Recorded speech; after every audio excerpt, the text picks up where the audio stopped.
Hello. Hold on. Hi, everybody. We are back with another week of Chic Chat Pod, and I am again taking place of my mom this week because she's out of town, but she won't be back next week, so I may have to do it next week too. Um, But yeah, today we are going to just bring voting awareness. We're going to have some fun, but we want to educate you guys just a little bit. I also have with me today is Miss Tequila again, Hello, everyone. the best co-host ever. We're gonna give people just a minute to check in um, before we start this podcast episode.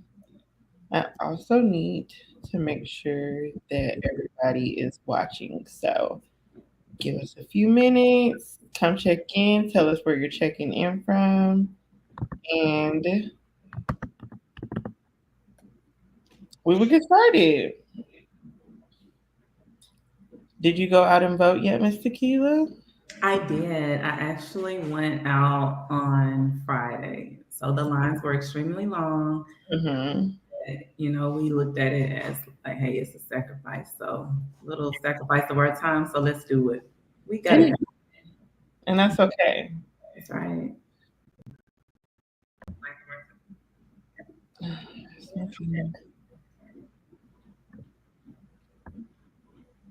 All right, so we're gonna go ahead and get started with the episode. We are going to just give you guys some history first before we get to the fun. And if you stay, you may win a gift card. I have, hold on, and I have plenty to go around. So this is not any like one person wins a gift card. Wait, hold on. We are yeah, free lunches on the Chick Chat Pod. Okay. So we're gonna go ahead and get started with some facts, and we're trying to bring awareness of the importance of voting. The election is November 5th. Mhm.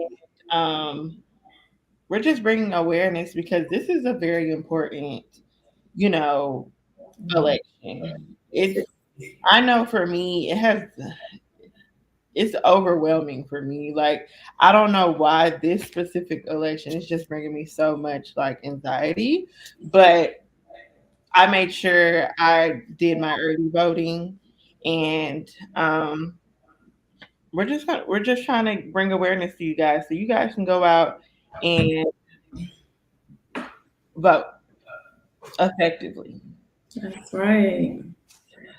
So, do you have anything to say, Mr. Keela, before we start? No, if you haven't gone out and vote, we are just encouraging you to go out and, let your voices be heard by casting your vote. It's extremely important. If you're not familiar with the candidates who will be running for office, then we also encourage you to, do your due diligence and research the candidates so that you vote responsibly. Correct. You heard it here first. That's right. All right, so let's get started.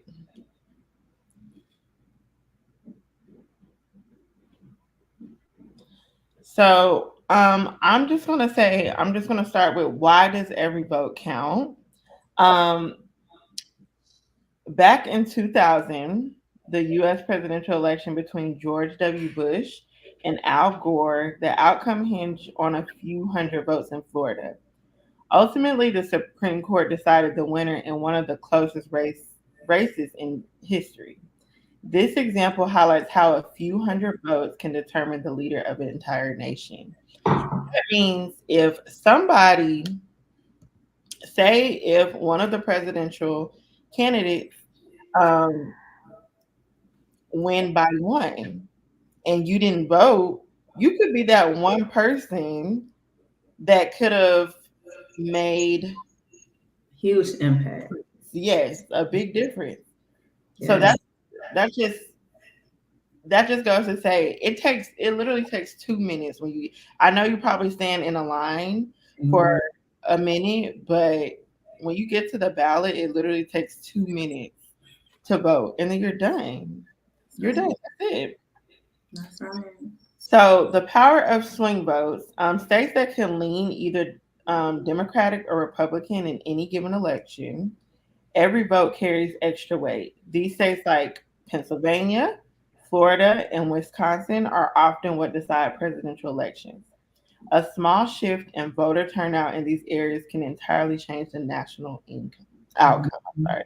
Mhm. And at the local level, races are often won by margins of just a few votes. So, for example, in many city council or school board races, the winner may be determined by a handful of votes. This shows that participating in local elections can give citizens direct power to shape their immediate community.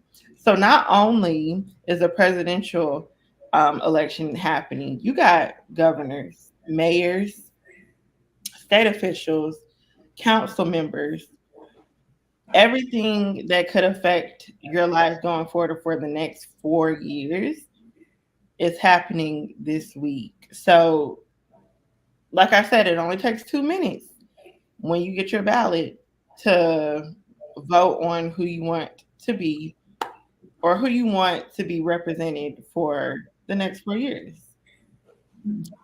So, yeah.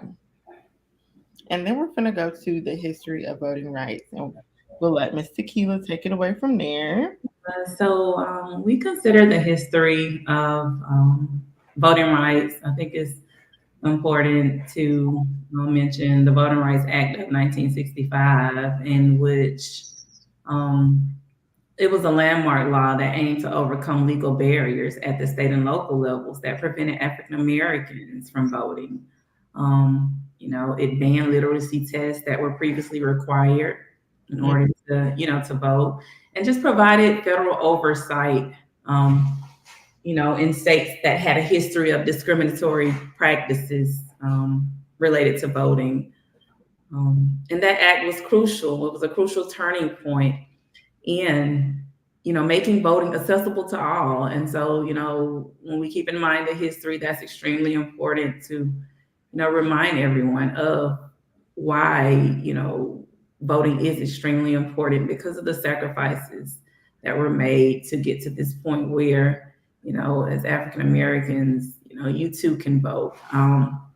As well as the 15th Amendment that was passed in 1870. It granted African American men the right to vote. And, the 19th Amendment as well, that gave, women the right to vote.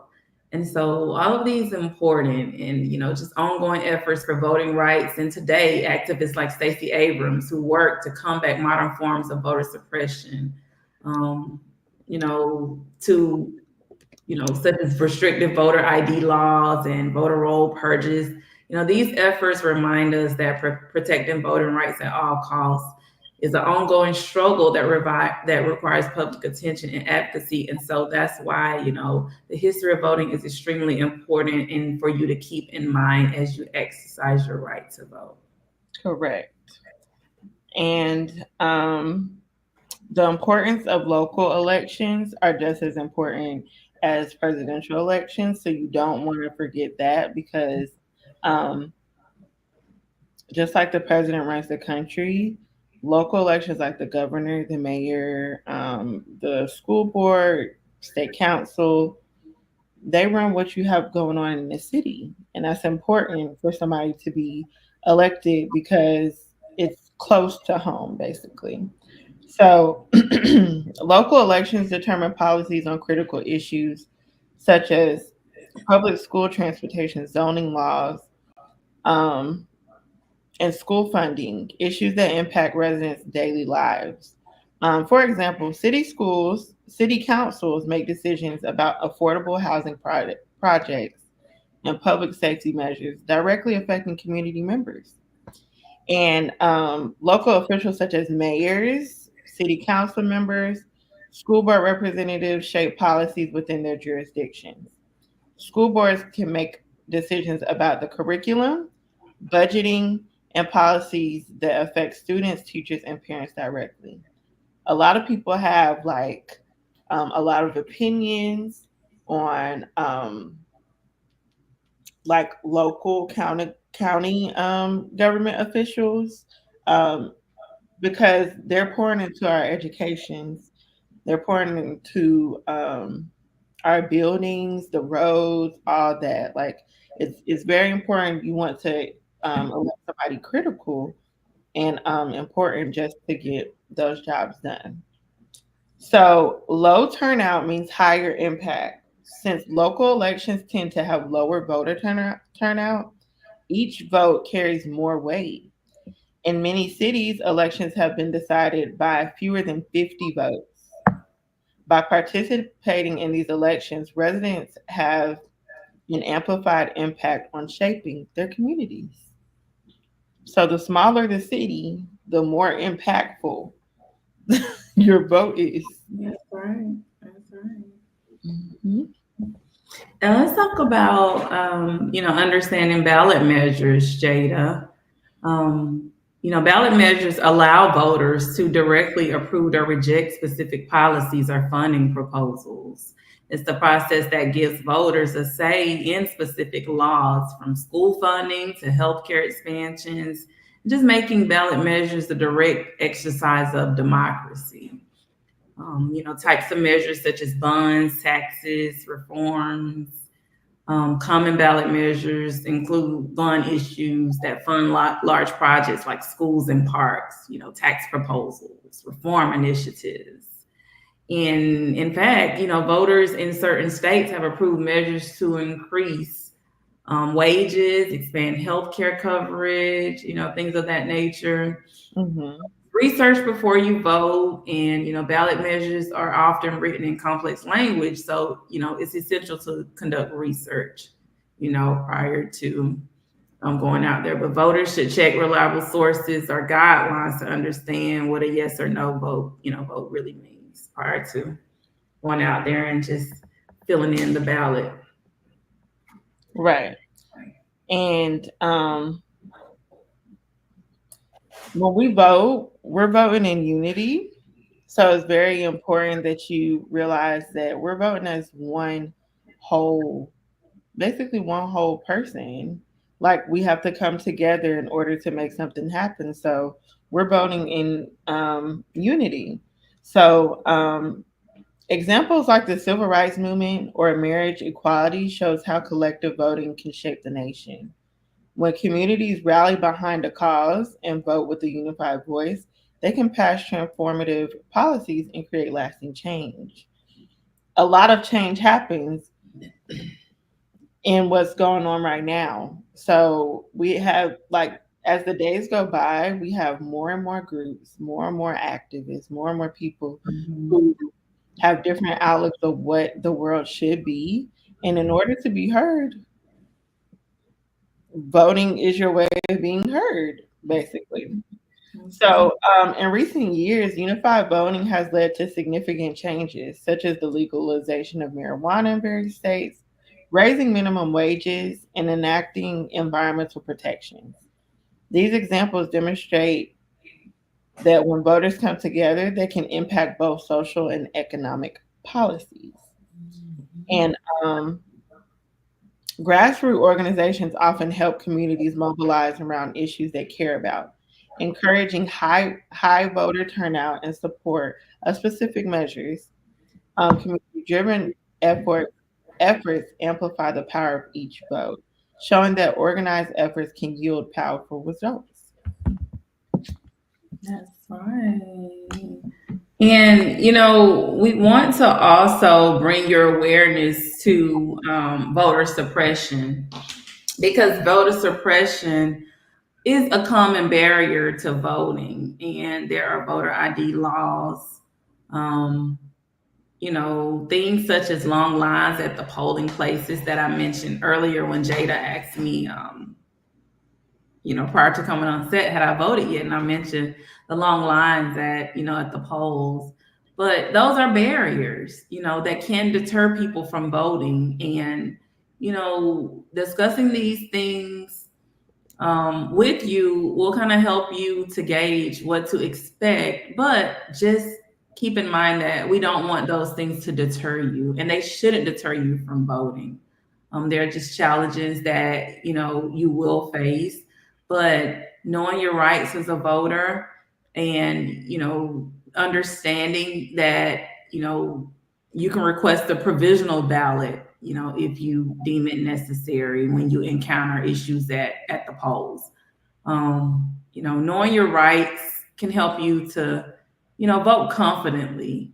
Um, but it is a sacrifice, and it may be a sacrifice of time for some people.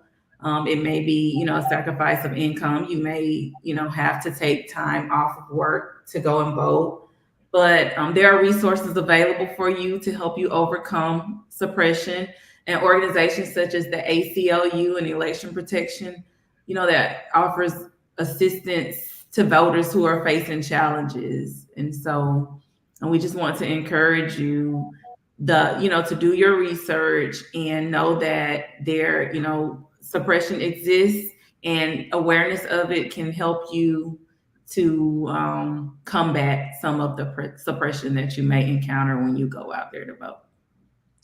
Correct.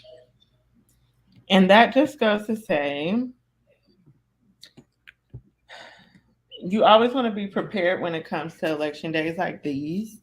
Um, I know this election has been weighing on everybody's like mind heavy. Like it's a lot of campaigning, a lot of promotions, a lot of advertising, it's a lot of opinions, a lot of facts. Like it's just a lot going on. So you want to make sure that you're properly prepared to vote. So you always want to double check your registration status. Um, Verify your voter registration well before election day. So today, tomorrow, wait, what's tomorrow? November 4th? Tomorrow's the 4th, and election day is on Tuesday. Exactly. So you really need to make sure you're verified today. Don't wait. Go ahead. No, I was gonna say that in most cases it's probably a little bit too late for you to, but you do want to check that registration, because oftentimes people who actually go out and vote early, you have the options for the precincts that you can to which you can vote, but on election day you have your designated precincts that you have to show up to. So you just want to make sure that you check that so that you're going to the right place, because with all the challenges that you're going to already potentially face when going out to vote, that would just be another one to deter you if you show up to the wrong precinct and they say, like, hey, you can't vote here, you have to go somewhere else. So in preparation, Jada is just saying, like, make sure you're checking and, going to the right place and your registration info is correct. And you know what? You taught me something because, well, this election I had to vote. Um, I had to vote with my absentee ballot because I'm here in Virginia. So, um, if I did not know that you were registered for a specific place to vote. Yeah, on election day, you have delegated like places that you will show up to. Unlike early voting, there were options. You can go here, you can go there within the county. But election day, you have a precinct that you will go and vote to. Okay. And then you also want to understand your voting options. So many states offer early voting, which has been happening already, mail in voting, and absentee ballots, which I just said that I was an example of. Yeah. Just encouraging people to choose the method that works best for them. Um, it can make voting more accessible and help avoiding long lines. Mhm. Um, Polling location and hours just depend on where you live. Look up your designated polling, like Ms. Tequila said, and hours in advance. And sometimes polling locations can change, and being prepared can save time and stress. Mhm. You always want to be one and done when you're going to vote because it can already be overwhelming with the lines. Mhm. And so, Jada, you voted absentee. So, for people who don't quite understand what that means, Mhm. because not everyone will vote absentee ever in their life. And so, just can you kind of elaborate on what that meant for you and why you had to vote absentee? So, basically, an absentee ballot, if you're not in the set location, especially around time for election, you can still vote for your designated area that you're assigned to. You can still vote, but you'll have to request a ballot um, on your state website. That's how I requested mine. They mail you an absentee ballot, you fill it out, mail it to the address that they give you, the addresses that they give you that you can mail your absentee ballot to. Um, it's usually if you're probably going to be um, out of state, out of country. Um, you might be sick around that time. Just anything could happen.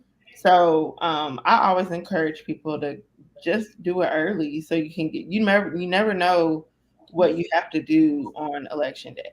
You Mhm. know, I encourage people to just go ahead and get it out the way. Get it out the way.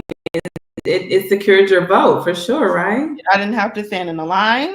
Yep. I had to do was open my mail, sign it, send it back. That's all I Mhm. Yeah. Too easy. Sounds too easy. did. Yep. And definitely avoiding some of those challenges that, other people who may visit the polls could encounter. Yeah. Right, because say you mail it in and like so when I mailed in mine, I was supposed to have my ID and I didn't mail in my ID. So she called me and was like, "Hey, can you scan me your ID real quick?" It wasn't in there. I immediately sent it over. Stuff like that can happen, Yes. you know? Yes. So, and good thing I did it way earlier because what if it was election day, then my vote wouldn't count, you know? That's So right. you always want to be prepared. That's right. That's right. Let's talk about the youth. Jada, you're young. And so I love the fact that, voting is on your agenda, you It know, is. obviously. So I love that, and it's important that we try to promote youth participation in voting because I don't think that the youth realize, how important their participation is, especially first time voters who aren't familiar with, voting at all. They can sometimes feel underprepared and we just want them to be confident when they go out and conduct research about the candidates, as I mentioned earlier. Do your due diligence, do research about your candidates, and make informed decisions when you vote, because it is a decision that greatly impacts your future. You want to make sure that you are voting responsibly, and so if you're young, we encourage you to also get out there and vote. Um, the policies that are put in place now will shape your future. Climate change or student loan debt, healthcare are all issues that are prominent. And we've seen, for example, the for the presidential candidates that are running, we've heard mention of student loan debt and things of that nature. And so, you're young, and those are things that will greatly impact you, directly impact you. So, these are reasons that you need to get informed and get engaged and vote responsibly. You know, um, even within your social circle, if you don't have a vast of friends who are, speaking political language and going in the direction of casting that vote, hey, you be that voice of reason for you and encourage them to turn out, get out Go and with your mobilize. friends. Yeah, Go with your friends. that's right. That's Y'all make it a date. mhm. Make it a hangout. Like go vote. Go to brunch after. That's right. Whatever it'll do to make you guys feel comfortable with standing in line for a minute. Going with your. I remember the last time I voted. I went with my grandparents and my dad. Okay. It didn't even feel like we was in the line long because we was just talking. Meeting people. Just go with people who you feel comfortable with. It makes the experience much better. It does. And it really encourages the future vote.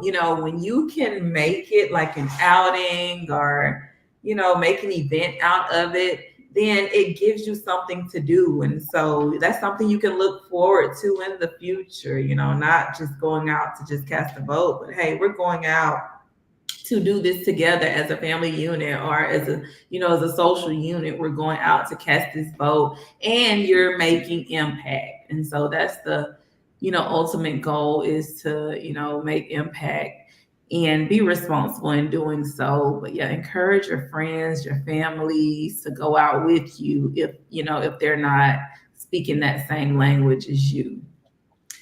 Right. And we know that there are common myths and misconceptions about voting. Jada, can you kind of elaborate on some of the myths and misconceptions about voting that may prevent people from going out to vote?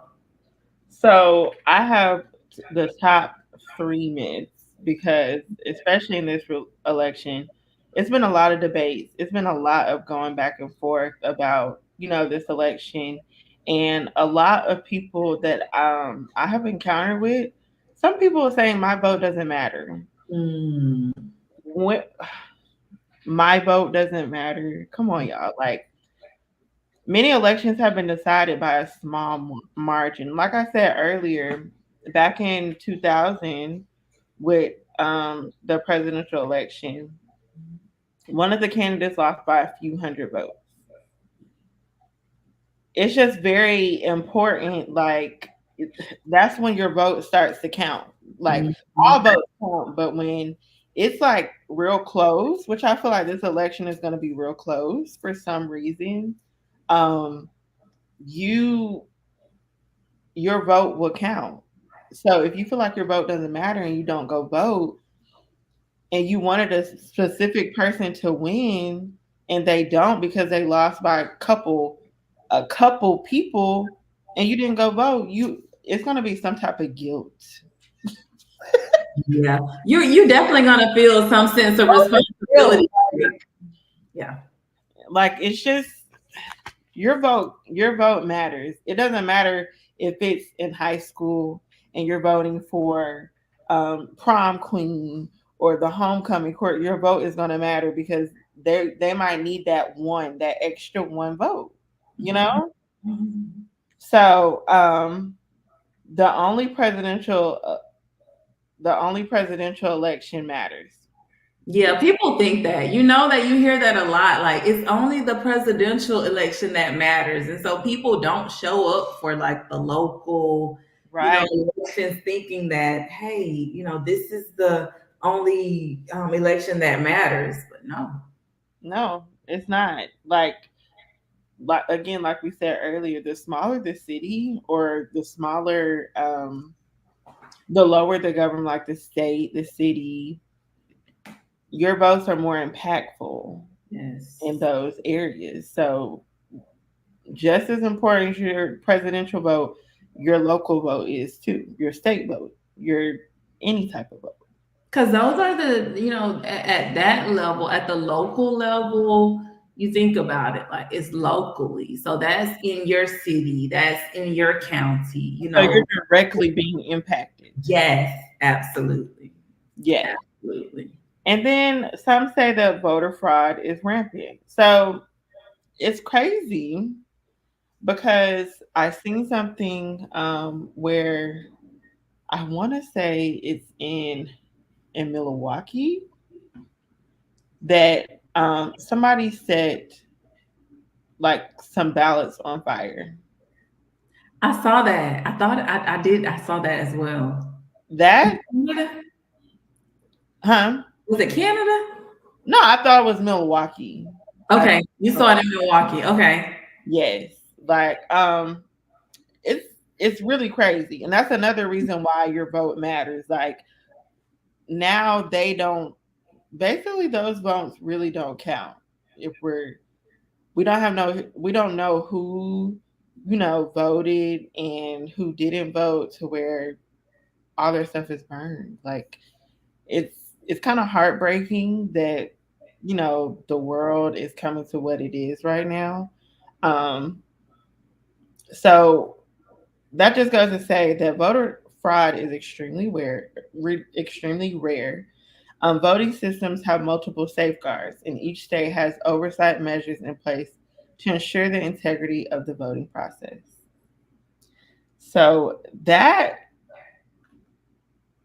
ladies and gentlemen, is just some voting awareness. We want you guys to go out there.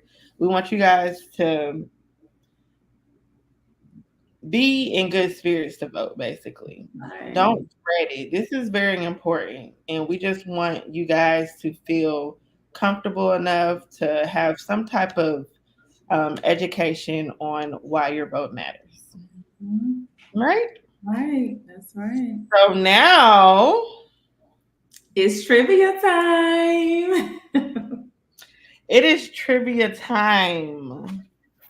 I have with me right now 8 gift cards. 8 gift cards. Gift card. Okay. I have Chick-fil-A. I have half of Chick-fil-A and then half of Subway. $10 gift cards. All you have to do is answer a question right. I have three Mhm. levels. So you'll have easy, medium, and hard. We're gonna do what she said, was those ballots or just a skinny? I don't know. We don't know. We don't know. But what important is just important that you just go vote. That's right. And That's maybe it's but that should put a little bit of fear in your heart, like, let me go ahead and get up and go cast my ballot. mm-hmm. So we're gonna do three winners for the easy round, three winners for the medium round, and then we're gonna do two for the hard. All right. That's what we're gonna do. So let's go to question one. We're gonna give everybody like I say mm, a minute or two. A minute. Let's just do a minute. So, question one is, who was the first president to live in the White House? Was it George Washington, John Adams, Thomas Jefferson, or James Madison? And so you have 2 minutes, which have already begun. And so once you get your answer, send it on over. Let me do my clock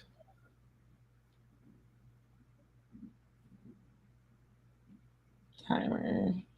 We'll do 1 minute. All right. Who was the first? Who was the first? Who was the first? All right. That's Miss Angela Taylor. So the correct answer is John Adams. Good Okay. job. Good So job. Adams moved into the White House in 1800, become the first president to live there, though the building was still under construction. Period. So we have a winner, and that winner is, you said, Miss Angela Taylor? Angela Taylor. Let me write down. All right, Miss Angela. Oh wait. Okay. Miss Angela, if you can message me privately on Messenger your address and your phone number. Oh, okay. All right. Number two. Number two is Which president is featured on the U.S. $1 bill? George Washington, Abraham Lincoln, Thomas Jefferson, or Alexander Hamilton? come on, y'all. I know y'all know this one. Look at that $1 bill in your wallet. Angela Taylor. Miss Angela, which card would you want? Chick-fil-A or Subway?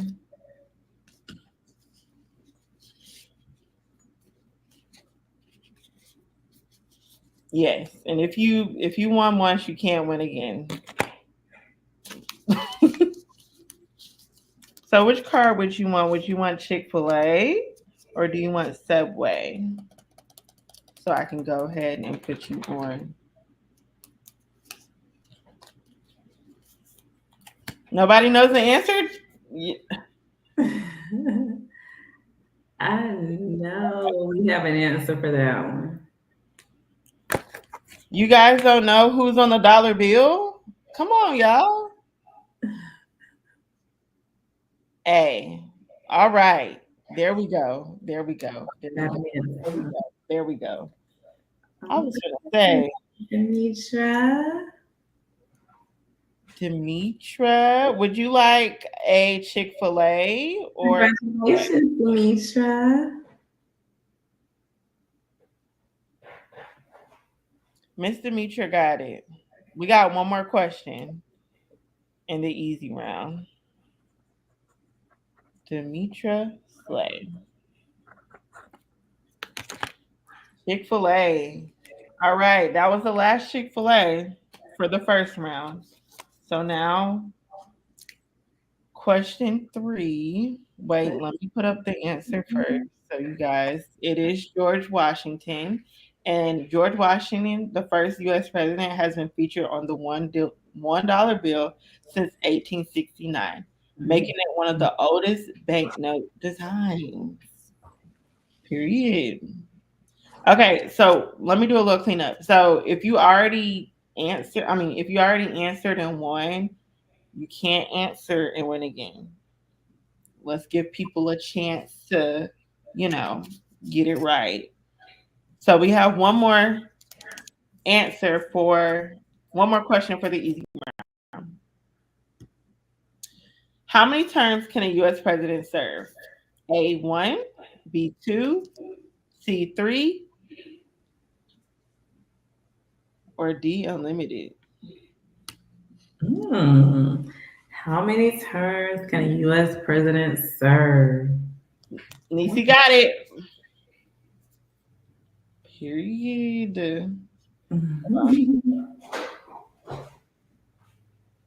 Nisi got it right. I didn't. Nisi, congrats.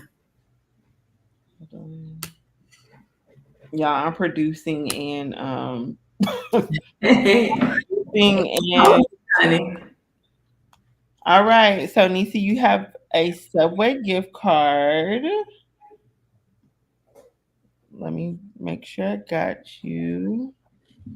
If you guys can send me your addresses and phone numbers in to my inbox on Messenger.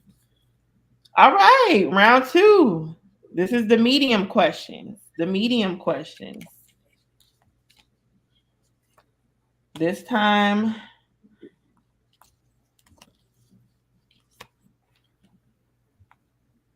it's just a little harder, guys, but y'all can do it. I have faith in you guys. That's right. They got this.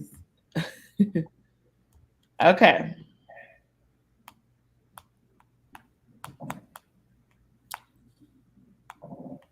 Okay. Who was the youngest elected president elected in the U.S. history? A. Bill Clinton, B. Theodore Roosevelt, C. John F. Kennedy, or D. Barack Obama?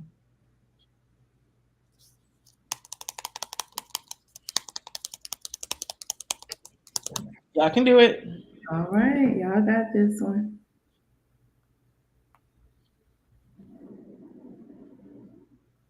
No, not Obama. Y'all can do it.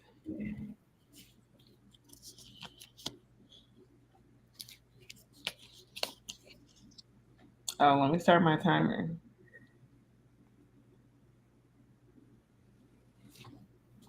Come on, y'all. The youngest elected president in U.S. history.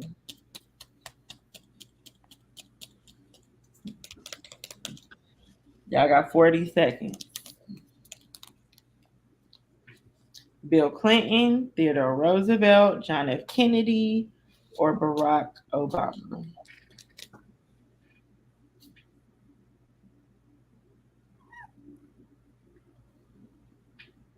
Keyword elected, elected, elected.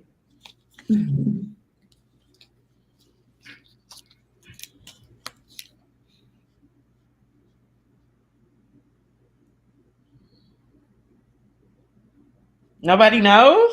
You might need some help with that one, Jada. There's Google. I know that's right. What There's they chat Google. There's GPT. ChatGPT. Like, this is free lunch on us, guys. Mm-hmm. This will probably be the easiest quiz you have to take. Right. You don't have a proctor. Give a hint.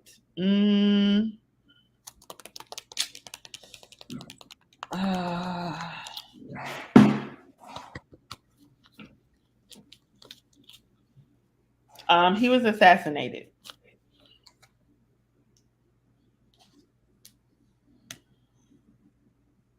Yeah, we definitely know it's not Obama.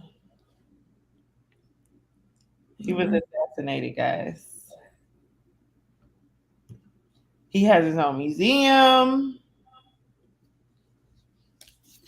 Well, he has his own building, not a museum, in DC. Nobody knows? I think they need some help with that one, Jada. Just yell out an answer. 25 seconds. The time already went off.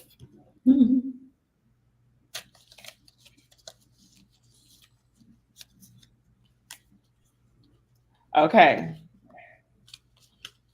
If you already answered, answer again. You can answer again.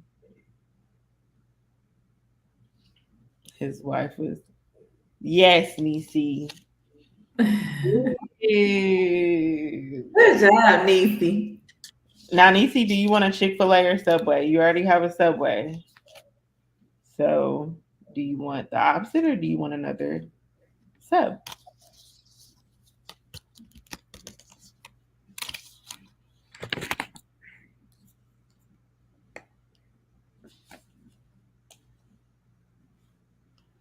Chick-fil-A and Chick. All right. Next. Um, oh, let me post the answer. Kennedy was the youngest elected president. Theodore Roosevelt, however, was the youngest president overall, Mhm. assuming office at 42 after McKinley's assassination. Now, question two. In which year did the Voting Rights Act become law in the United States? Now, Miss Tequila read on this earlier. That's right. So, in Yeah. what year did the Voting Rights Act become law in the United States?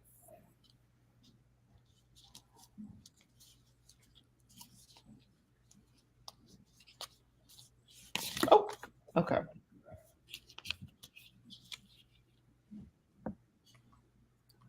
Trinae said 1965. And that's the answer. Yeah, good The job. Voting Rights Act of 1965 was a landmark piece of civil rights legislation that aimed to eliminate racial discrimination in voting. And that's my sister, y'all, my blood sister. All right, sis. So, Trinace, I'll be sending you a gift card. What would you like? Chick-fil-A or Subway? We have 3 Subway left and 1 Chick-fil-A left.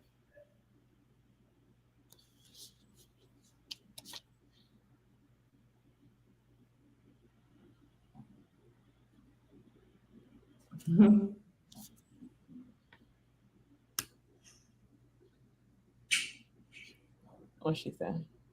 Chick-fil-A.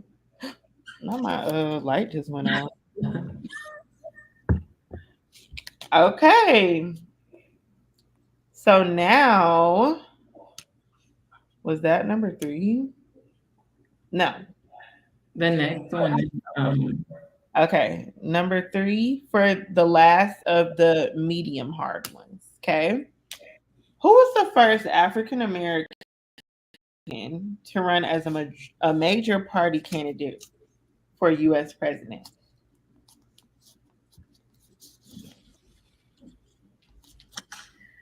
all right. We got Colin Powell, Jesse Jackson, Barack Obama, or Shirley Chisholm. Y'all can do it. Mm-mm.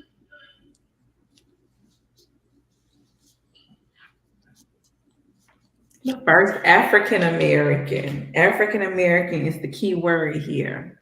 And to run as a major party, not to be elected. Wow. That's right, to run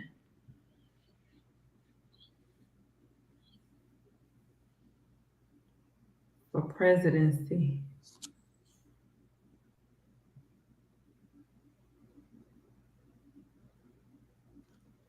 What you mean it ain't no he? Mhm. What's my mama talking about, y'all? What Shan said? She talking about it ain't no he.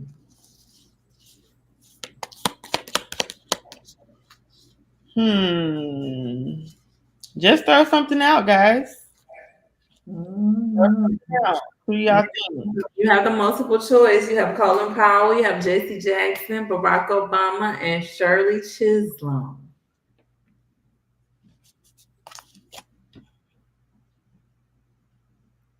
It is Jesse Jackson. Yeah. Period. Okay, Right. so Renace, you get a Subway added onto your Chick-fil-A, so you get both. That's 2 free lunches. That's right. Free lunches, guys. 2 free lunches. All right. Where are we at? Now,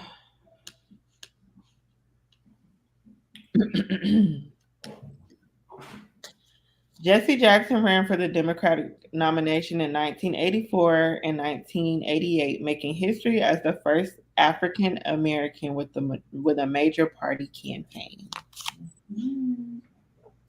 Now we're going to go to the hard. We're about to go to the hard.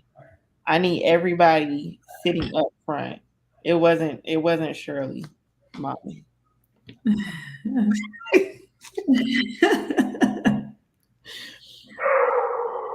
Oh, so let's go. Which constitutional amendment lowered the U.S. voting age from 21 to 18? The 20th, the 21st, the 26th, or the 27th?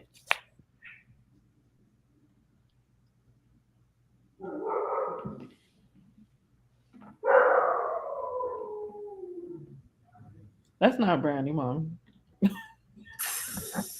Mommy over here staring at his reflection in the window.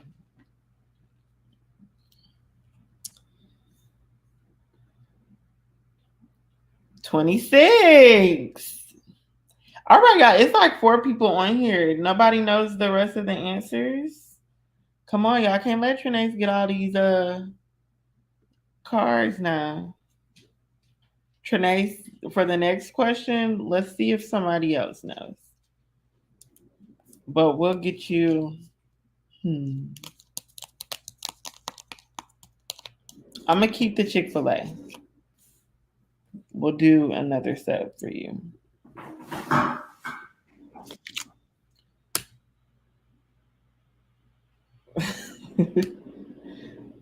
So yes, the 26th Amendment, ratified in 1971, allowed 18-year-olds to vote, driven by the argument that those old enough to serve in the military should be able to vote. I know that's right.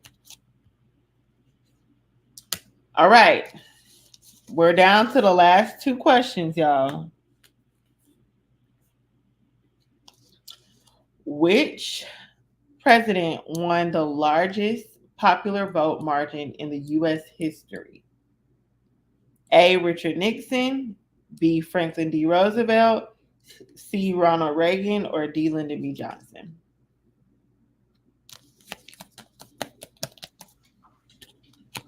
All right, y'all.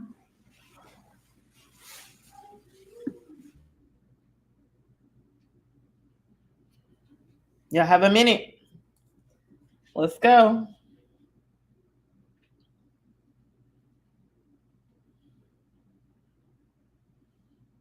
No, Trinace. You cannot answer no more. Yes, Lyndon B. Johnson. Yay! Is it Jakaya? Good job, Jakia. Jakia? Okay. So, Jakia, which gift card do you want? Chick-fil-A or Subway?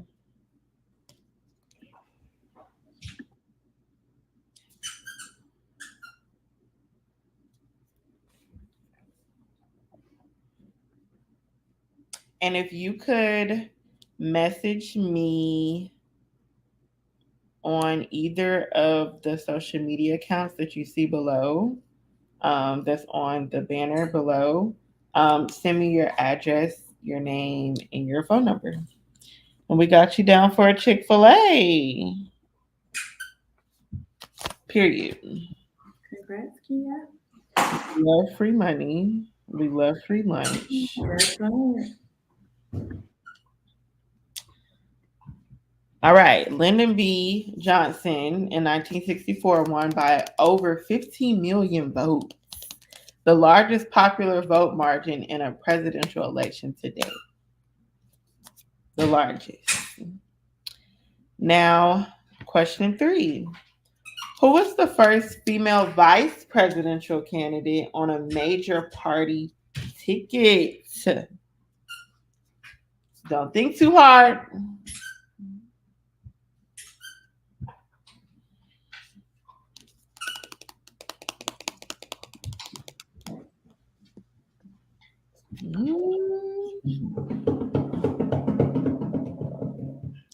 No, Mhm. it's not Kamala. It's not Kamala.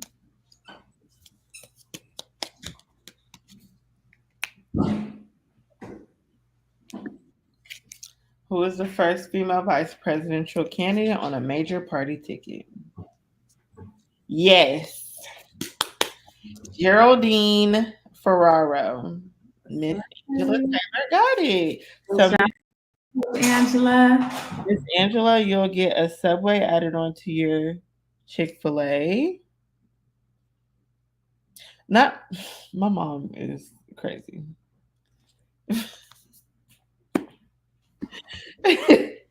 We're gonna go. We're not even gonna. No, I'm not even gonna.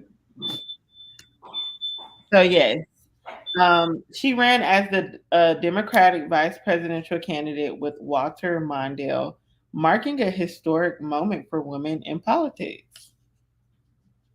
Now, this will be the last question. This isn't for a gift card. This is just a bonus question to see what y'all know. Um, which president was the first to be elected without winning the popular vote? without winning the popular vote.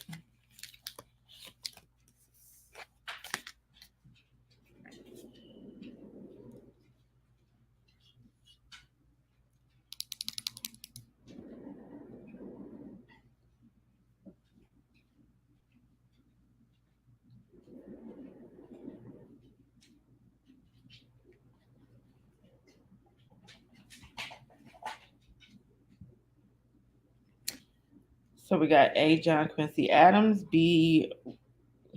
Is it Rutherford, guys? B. Hayes, C. Benjamin Harrison, or D. George W. Bush? John Quincy Adams. I know that's right. Give a round of applause to everybody. Did good. Y'all did good. Yay! So John Quincy Adams, in fact, in 1824, won a majority of electoral votes. The House chose John Quincy Adams as the president, despite Andrew Jackson winning the popular vote. So yes, this was so much fun. I hope you guys got an idea how important voting is. I really hope you guys are aware of how important this election is. I want you guys to know that whatever happens in this election, don't ever feel like your vote isn't heard or doesn't matter, because it does. And yeah, so do you have anything left to say, Miss Tequila? Oh, you're on mute. Get out there and cast those votes, and yeah, let your voices be heard. Yes, it's an important election, guys, and it's drove me, my brother, the people around me insane. Like, I'm really ready for it to be over with, but we gotta get through Monday and Tuesday, y'all. Yeah, Let's do this. yeah, Yes, and easy say and pray. that's right. Definitely. Pray hard. Mhm. So yeah, so next week, I guess we'll have to see what my mom is gonna be doing next week. Um, she will be out of town again, but I'm pretty sure I'll be the one hosting again. And so, it was nice chatting with you guys again. This is Chick Chat Pod, where we chat all things women. And we will see you guys next Sunday live at 5. So thank you for participating. See Go. y'all later. We will see y'all later. Mhm. Bye. Bye, y'all.